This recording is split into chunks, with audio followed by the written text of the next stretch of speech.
In this video, I'm going to have a look at setting up a Windows 7 guest virtual machine using VMware Workstation Player 17.6.2. Now, Microsoft have removed their downloads for Windows 7 installation ISOs. However, the installation ISOs provided by Dell are still available.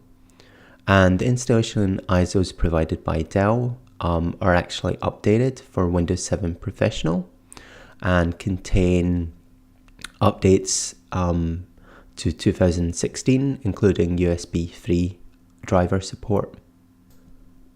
The Dell Windows 7 installation ISO also implements Dell OEM system locked pre-installation and will automatically activate on a Dell system, which has a system license internal code of 2.1. So we're also going to need VMware Tools, and the last version of VMware Tools for Windows 7 was 11.0.6. Finally, in order to update Windows 7, we're going to download Windows Server Update Service Offline Update 11.9. So this is an installation ISO created by Windows Server Update Service Offline Update 11.9. Before Microsoft removed the downloads from their servers. So this utility essentially downloaded all the official updates from Microsoft servers and then created an ISO from it. So we can't use this utility anymore, but someone has used it in advance of Microsoft removing the updates and uploaded their ISO created by this utility onto archive.org, so we're going to use that to patch Windows 7. So now we have the downloads required to create the Windows 7 guest virtual machine. So let's open up VMware Workstation Player and then select Player, File, New Virtual Machine. And here, because I'm using a Dell Windows 7 reinstallation ISO, I'm going to select I will install the operating system later. If we select the installation ISO here, it's going to automatically detect Windows 7 and it's going to create a setup wizard which will override the OEM defaults. So let's select Windows 7 64-bit, and here we've got the name of the virtual machine and the location. Let's change the maximum size of the virtual drive from 60 gig, which is quite restrictive, to 256 gigabytes, and let's customize the hardware. So the first thing I'm going to do is increase the memory from 2 gigabytes to 4 gigabytes. So you're going to need to require sufficient memory on your host PC in order to do this. And I'm also going to increase the number of processor cores from 1 to 2. Under CD/DVD, we're going to need to select the Dell Windows 7 Professional Reinstallation ISO. So we can leave the network adapter as default. The USB setting by default is 2.0, but I can select 3.1. because the Dell ISO has USB 3.1 drivers. Some devices may not work that great on USB 3.1, so you may want to change this if you're using one of these devices. I'll have a look at that in a bit once Windows 7 is installed. So now we can start the Windows 7 virtual machine, and it should automatically boot to the Dell Windows 7 reinstallation ISO. So Windows should load the setup files, and you should see the starting Windows splash screen. So in the next screen, you're going to want to select your language. So I'm going to select English and change it to the United Kingdom. And then in the next screen, accept the license agreement, select next, select custom advanced, select disk 0 unallocated space, and then select next. So Windows will copy the setup files and then expand them. and then take some time to install the features and install the updates.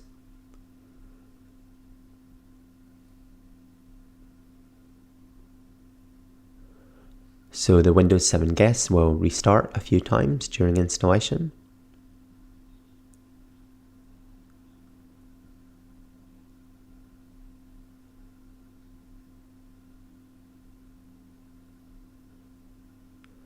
And now you can input your username. It doesn't really matter what setting you use for the updates, because there's no longer going to be any updates because Windows 7 has reached end of life. So what we're going to do now is use the Windows Server Update Service offline update, ISO, to update Windows 7 to January 2020 when it reached end of life. Now, unfortunately, they seem to have extracted the contents of the ISO instead of creating the ISO here. So we're just going to use image burn to create an ISO from the folder. So let's just install image burn and let's launch it.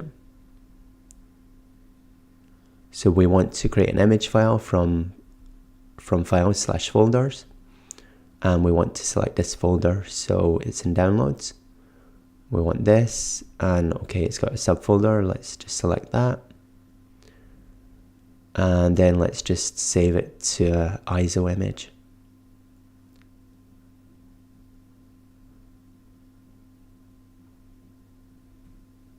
Okay, let me just call this Windows 7.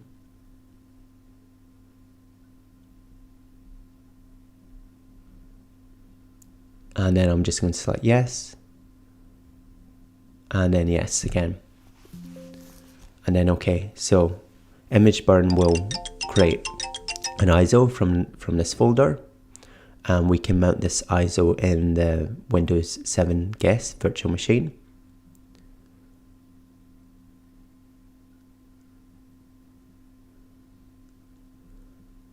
And if we open up the autoplay on the ISO, we've got the Windows Server Update Service offline update. So we can select the optional components. We can select automatically reboot and recall, and we can just select start. So this is going to take quite a long time to patch Windows 7, and it's also going to install additional components such as the Microsoft.NET framework, which are commonly used by other Windows applications.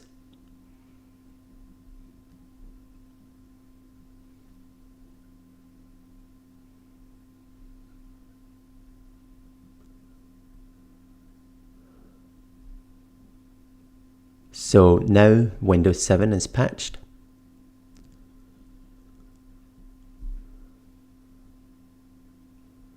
So if I go to Start and go to Control Panel and then Programs, I should now see under Programs and Features that I've got the Microsoft.NET framework installed. And if I have a look at the installed updates, I should see a large list of security updates installed.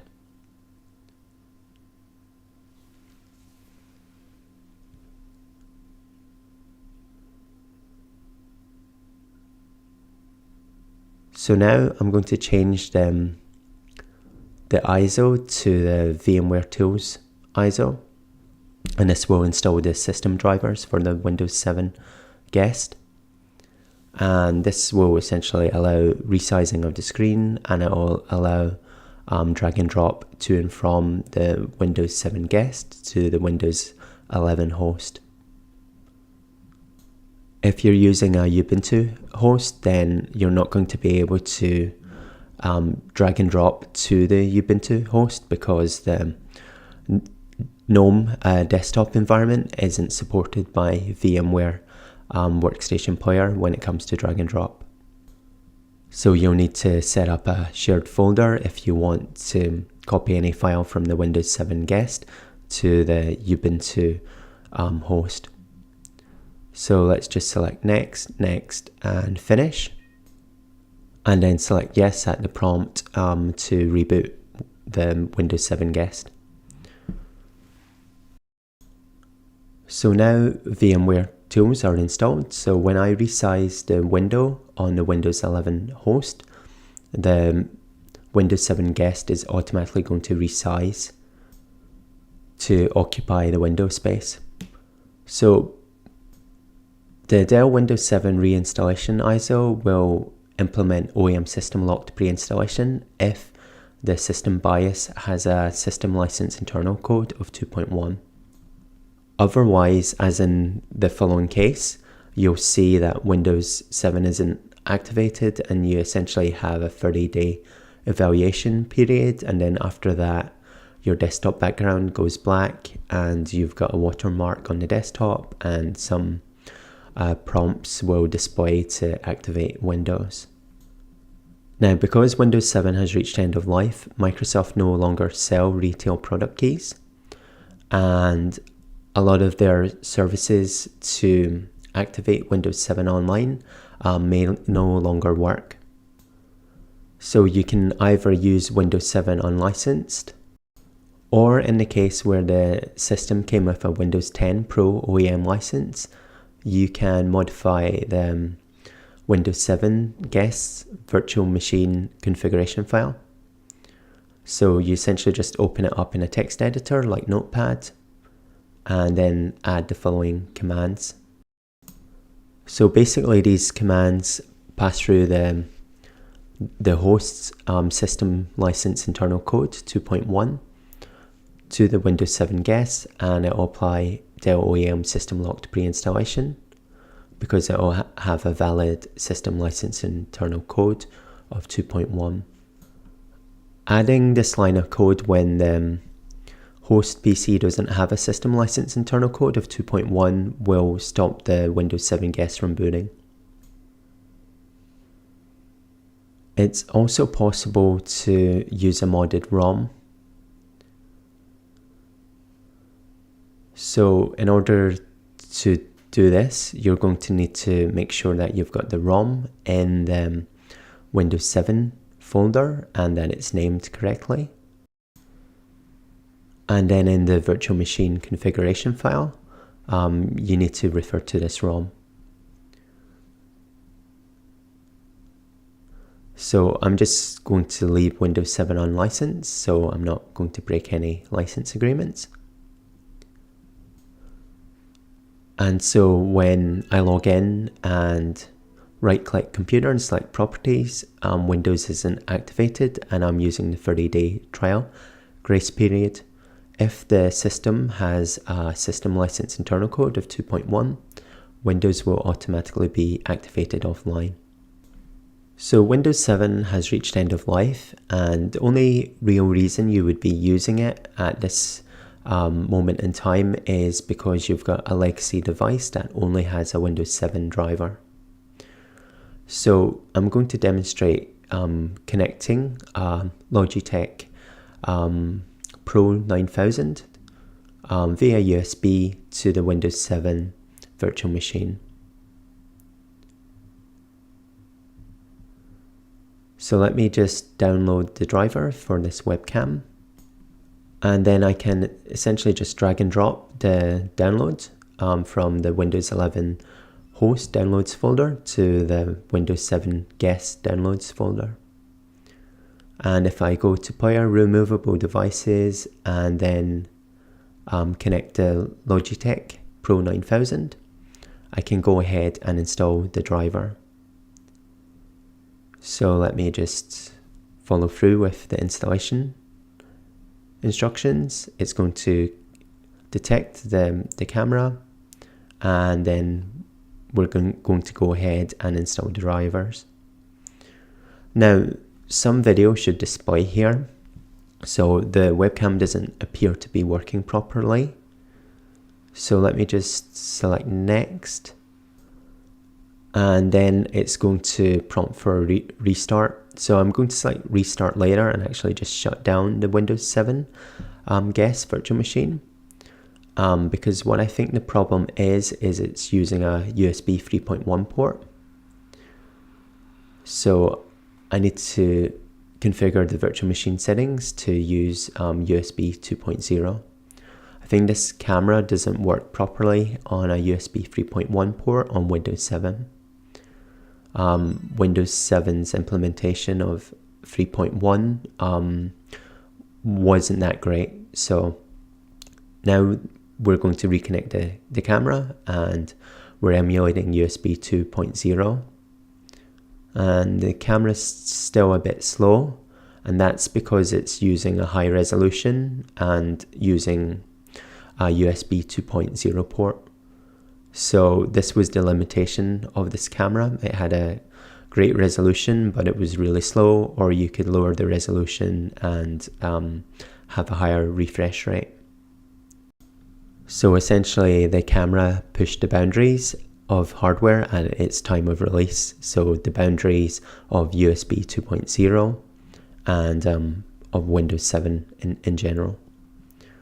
So we've had a look at using a USB device. Let's now have a look at a serial port, because many legacy scientific instruments will use a serial port.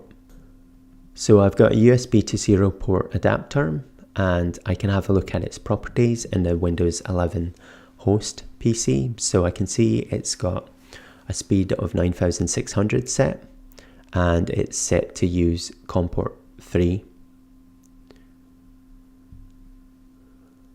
So if I edit the virtual machine settings of the Windows 7 guest, I can select add, and I can add the serial port. So if you're just using one, you can use the auto detect. Otherwise, you may want to physically select the port to avoid confusion. So now what we want to do is right click computer and select properties and open up the device manager. So under ports, you should see the serial port, and notice that it's using COM port 1. So don't get confused between using COM port 3 in the host and COM port 1 in the guest. So in order to avoid confusion, what you can do is set the port number in the Windows 11 host, restart the Windows 11 host, then select the port number in the Windows 7 guest virtual machine settings, and then set it in the Windows 7 device manager, and then you can make everything consistent so you won't get confused. So once this is done, it's going to be fairly simple to connect USB and serial port devices to your Windows 7 guest virtual machine and use them within Windows 7.